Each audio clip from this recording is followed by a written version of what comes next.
From the beginning of time, a rock had sat high on top of a mountain. The sun, the moon, heaven and earth all worked their magic on the rock. One day, the rock split open. Inside was a monkey. The monkey stood up and stretched. Suddenly, powerful light shot from his eyes. For a moment, the light reached the cloud palace in heaven. The Jade Emperor, ruler of heaven, sat up. He turned to one of his captains, who was standing nearby. "Find out what caused that light," said the Emperor. "Yes, Your Majesty," said the captain. The captain rushed out of the hall. He looked out the southern gate of heaven and saw the monkey on earth below. The light was gone, but the captain had magical sight. He could see everything that had just happened. "Interesting," said the captain. "Well," said the Jade Emperor when the captain returned. "what caused the light?" "It was a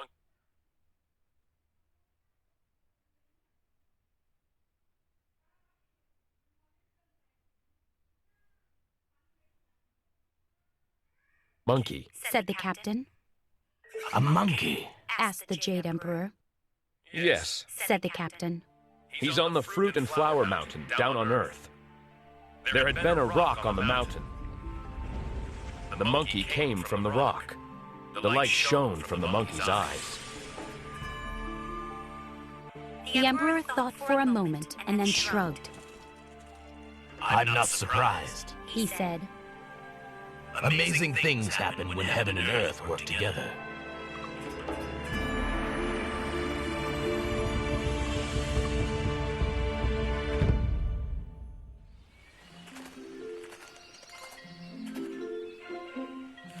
As time passed, Monkey learned to walk, run, and climb.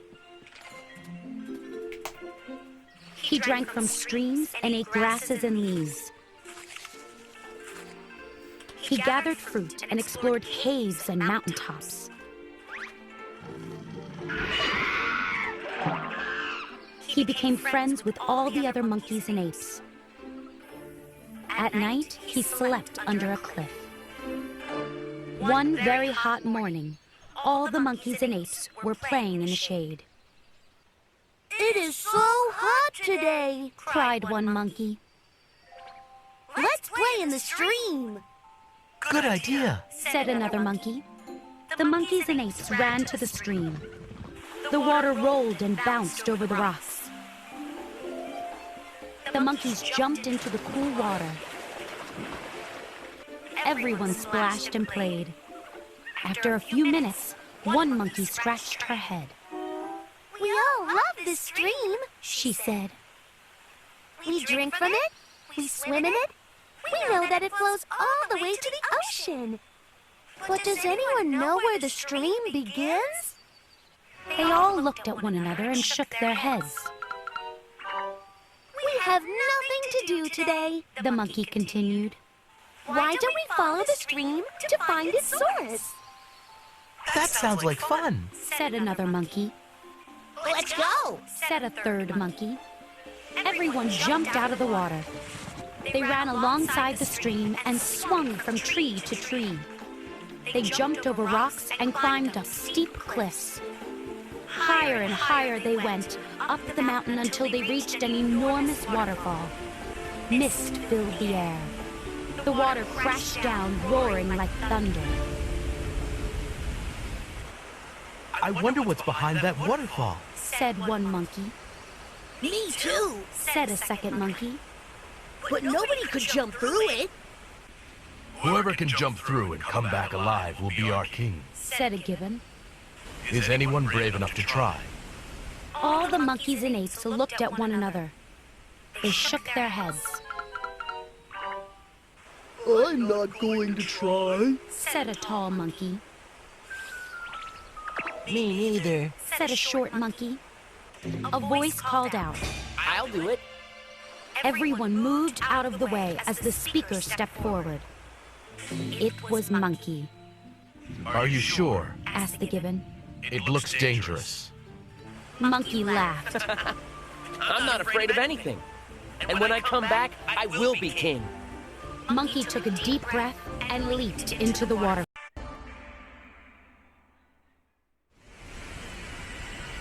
Monkey splashed through the waterfall and landed in a large cave. His eyes opened wide. The cave was filled with bamboo, trees, and beautiful flowers. Moss covered the walls. A stream flowed through the cave, and glowing light and mist filled the air. Monkey found a long table with bowls, cups, and plates. A fireplace sat against one wall. Deeper in the cave, Monkey found bedrooms with cozy beds. Outside, the other monkeys and apes were looking at the waterfall. Do you think he made it through? Asked one monkey. No, Said another monkey. he probably got washed away down the river. Suddenly, splash! Monkey shot out of the waterfall and landed in front of the group. "You're alive," said the monkey. Monkey laughed. Yes, and we are very lucky. I found a perfect home for all of us. Follow me. Monkey jumped back through the water. Some of the monkeys scratched their heads. It still looks dangerous. Said one monkey. Let's go. Said the gibbon. He leaped through the waterfall. After that, another monkey jumped through. Then some more jumped. Soon, all of the monkeys and apes were in the cave. Everyone ran around to see all the wonderful things. This cave is beautiful. Said the gibbon. Some of the monkeys and apes began fighting and arguing. They grabbed plates and bowls from one another. Others fought over the bedrooms. I saw this bed first. Yelled one monkey. No, Yelled another monkey. I did. Monkey watched his friends for a moment and then folded his arms. He called. All the monkeys and apes stopped what they were doing. They looked at Monkey. I found this cave for us. Said Monkey. That means I am now your king. Why aren't you bowing to me? He's right. Said the gibbon. He bowed to Monkey and said, All hail the Monkey King. Everyone else bowed too. All hail the Monkey King! They shouted. Many years went by. During the day, the monkeys and apes played in the forest and the stream. And every night they slept safely in their cave. One night, the monkeys and apes had a huge feast. Fruits and nuts covered the table. Monkeys and apes danced and sang while music played. Monkey sat on his throne and smiled. But then his smile faded. Soon he was frowning. The gibbon saw Monkey and rushed over. Your Majesty, Said the gibbon. you look sad. What's wrong? Monkey sighed. Our life here is perfect. Yes, that's true. Said the gibbon. So why are you sad? Monkey was quiet for a moment. Then he said, Someday our lives will end. I wish this perfect life could last forever. The gibbon's eyes lit up. Oh? He said. You want to live forever? I do. Said Monkey. The gibbon rubbed his chin. Then you must study with a sage. Sages are very wise people. They can turn themselves into other animals. They can fly through the sky. And they know how to live forever. Monkey smiled again. Where can I find a sage? He asked. You must find a land with people. Said the gibbon. That's where you'll find a sage. The next morning, Monkey built a raft and loaded food onto it. He pushed the raft into the stream and jumped on. As the raft began to float away, Monkey waved to his friends. Don't worry! He called. After I learn how to live for... Monkey sailed over the ocean for a long time. Finally, he arrived at a new land. He walked for many years, visiting towns and meeting people. But he didn't find a sage anywhere. Eventually, he came to mountains covered in thick forest. He headed up a steep mountain trail and soon heard chopping. A woodcutter was chopping firewood. Hello! Said Monkey. Are there any sages in these mountains? The woodcutter dropped his axe. You're a monkey, He said. and you're talking. Yes, I am. Said Monkey. And I want to live forever.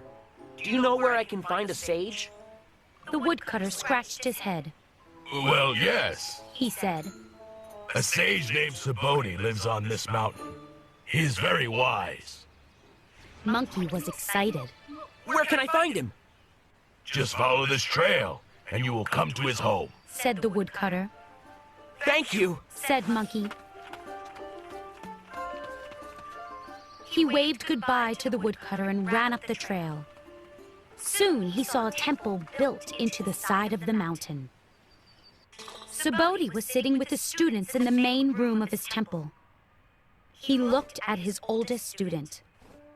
Please go to the door. Said Subodhi. A new student is about to arrive. Let him in. The student looked confused. Okay, master. He said. The student got up and went to the door of the temple. He looked outside. Hello, Called Monkey. I'm here to see Sabodi. A moment later, Monkey was standing in front of the sage. I want to be your student. Said Monkey. But you're just a monkey. Said Subodhi. How can you be my student? Monkey laughed. I might be a monkey, but I can walk and talk and do many other things. I traveled almost 13 years to get here. I'm sure I can be your student. Subodhi stared at Monkey for a moment. Who are your parents? He asked. Monkey scratched his head. I don't have parents. He said. I was born from a rock. Interesting. Said Subodhi. You were probably created by heaven and earth. You may be my student. You need a name. He thought for a moment. I will call you Sun Wukong. For the next 7 years, Sun Wukong lived in Subodhi's temple.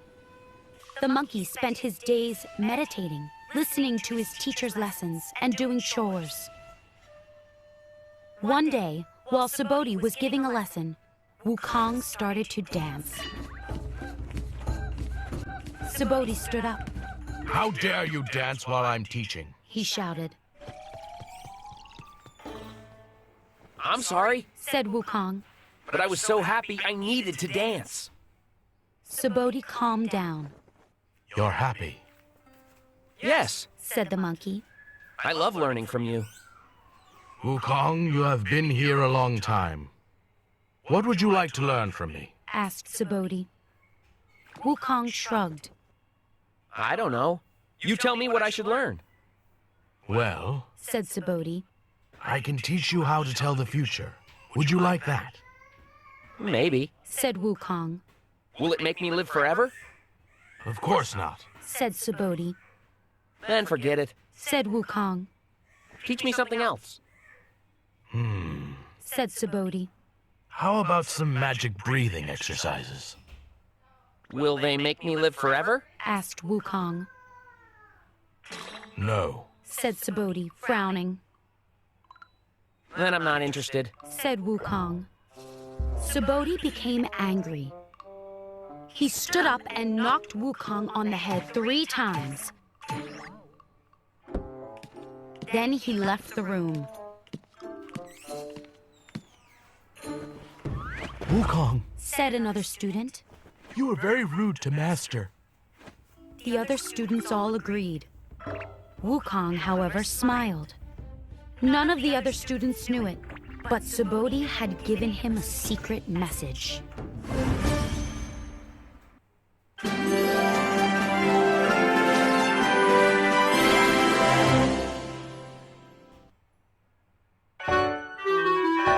Little Fox. Journey to the West. Chapter 4. Secret Formulas.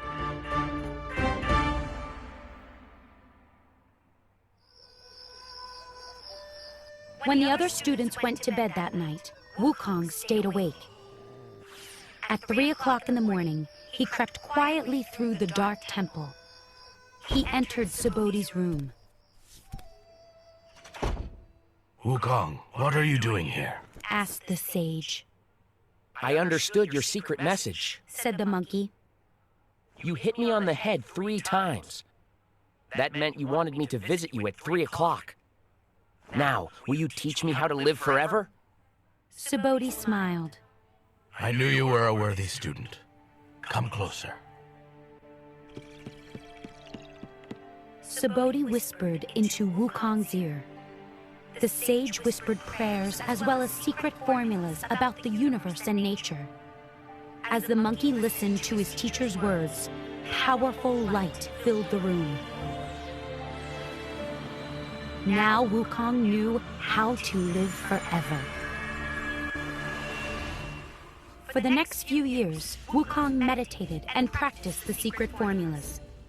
While the other students slept at night, Wukong stayed up. Soon his mind and body were powerful, and he could change shape or size. He could turn into other animals and soar through the sky on clouds. One day, all the students were sitting outside. Wukong, Said one student.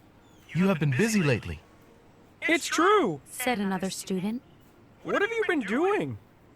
I've been meditating and practicing secret formulas. Said Wukong.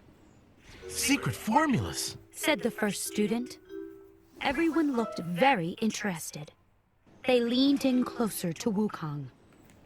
Yes, Said the monkey. our master told them to me. He did? Said a student. You must be special.